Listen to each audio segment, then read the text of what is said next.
Welcome to our channel.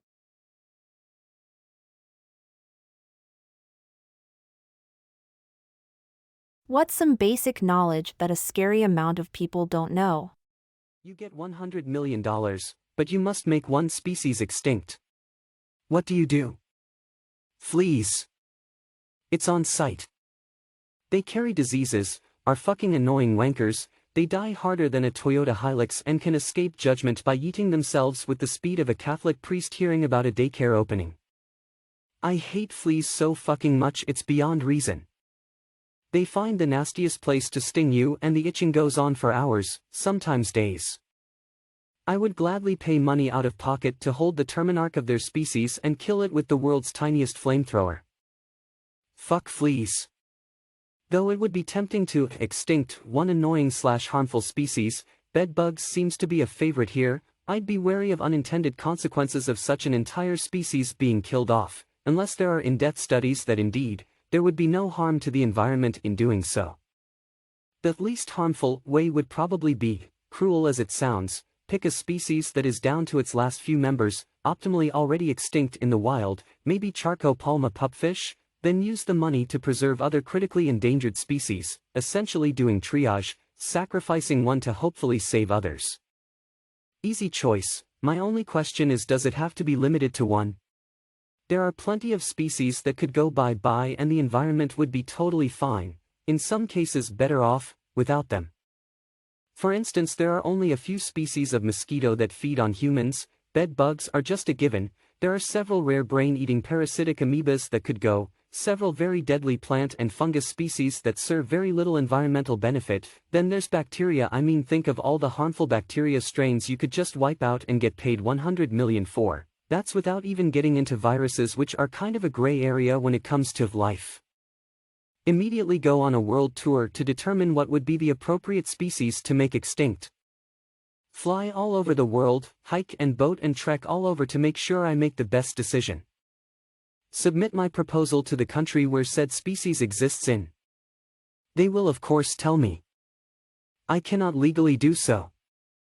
Resume world tour determining a new species to make extinct. If I against all odds manage to live long enough to go through the whole $100 million, I will at that time take credit for one of the unfortunate species that went extinct during my time of the travel and quasi-research.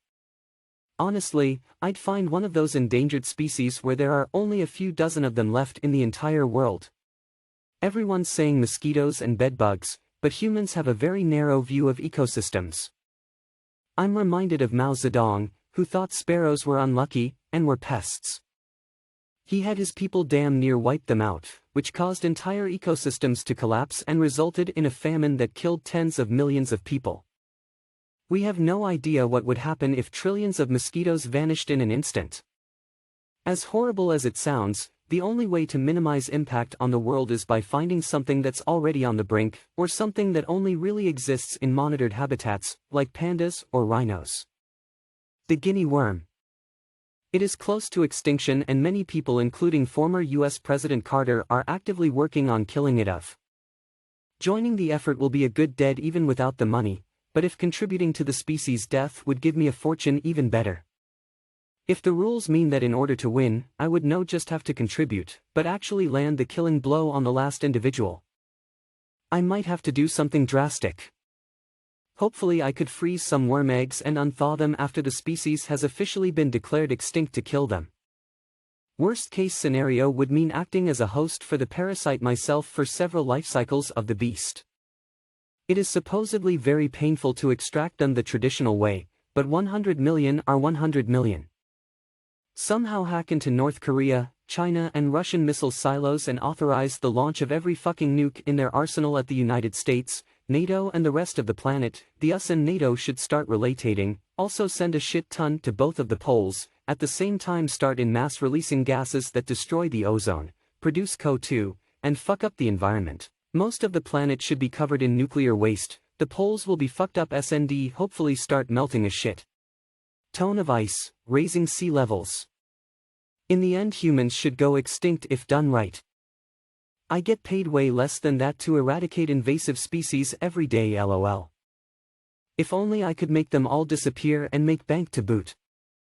But, for my part, *Oncosophon piluliferum, also known as stinknet or globe chamomile, is taking over huge swaths of the American West, and is so invasive it can even outcompete other established invasive species.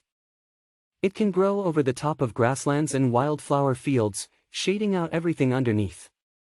Its seeds are tiny and contain no nutritional value for wildlife. Fuck stinknet. I get paid way less than that to eradicate invasive species every day, lol. If only I could make them all disappear and make bank to boot. But, for my part, *Oncosophon piluliferum, also known as stinknet or globe chamomile, is taking over huge swaths of the American West, and is so invasive it can even outcompete other established invasive species. It can grow over the top of grasslands and wildflower fields, shading out everything underneath. Its seeds are tiny and contain no nutritional value for wildlife. Fuck stinknet. You get $100 million.